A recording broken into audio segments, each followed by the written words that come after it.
Number 13 Texas Tech taking on number 14 Utah. Heading out to Salt Lake City. It's a big noon kickoff game. They're going to be kicking off at 10 a.m. their time over in Rice Elk Stadium. And I cannot think of a game that has more implications early in the Big 12 than Texas Tech versus Utah this early in the year. Really happy to see that. Really both of these teams performing extremely well. This could be the potential Big 12 championship. I'm not joking. I mean, right now we have Texas Tech and Utah as our two highest ranked Big 12 teams. So lots of implications right out of the gate just with that in mind in terms of the Big 12 conference picture.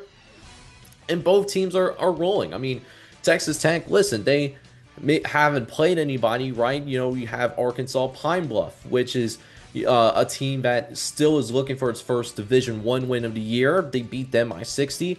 Kent State Golden Flashes, they do have a Division I win, but haven't beaten anyone at the FBS level in a couple of years now. They dominated them at home.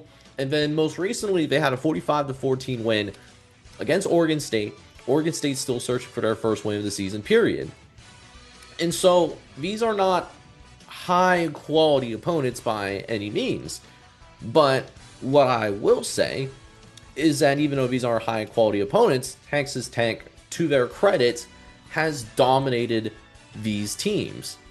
And is based upon their high power offense, led by Brandon Morin, who has looked like one of the best quarterbacks in the Big 12, maybe in college football. I mean, he's thrown for double-digit touchdowns, spreading the ball out to a deep receiving core, leaning on a solid rushing attack as well. This is a very balanced offense and clearly a very explosive offense. Haven't been held to under 40 points this entire year. And the defense has looked pretty sharp too, right?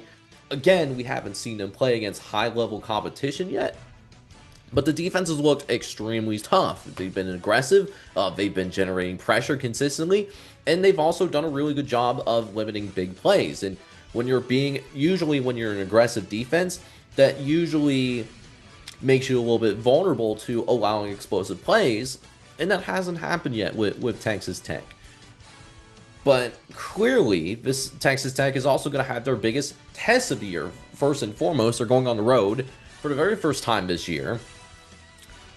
And Utah, meanwhile, got a pretty good home field advantage, and they got a really good team themselves. They're entering undefeated as well. They have an actually balanced offensive attack. Imagine that. They just needed a quarterback. They got their quarterback. So you love to see that. And that offensive attack, maybe it isn't, the best offense in this conference. No one is saying anything about that, but it's being complemented by a style defense, so they're able to play, complementary football, even though there have been times where, rush defense has been a little inconsistent here or there, or the third down efficiency offensively has drawn some questions as well in terms of their third down defense, especially against equally explosive offenses like the one that they're going to see against Texas Tech. So just keeping all of those things in mind. By the way, Devin Dampier, what a stud, dude. What an absolute stud. Let me check the model real fast. Let me go ahead and pull this up. And I'm going to take a drink of water because I'm thirsty. So, here's what the model is telling us right now. So, as a recording of this video, so FanDuel has Utah as a 3.5-point favorite, while my internal metrics are actually saying that Utah should be a little bit more heavily favored, a 5-point favorite. And, I'm thinking about what Texas Tech has done, and I think about what Utah has been doing over the course of the year, and I'm actually going to disagree with my model to start the night off.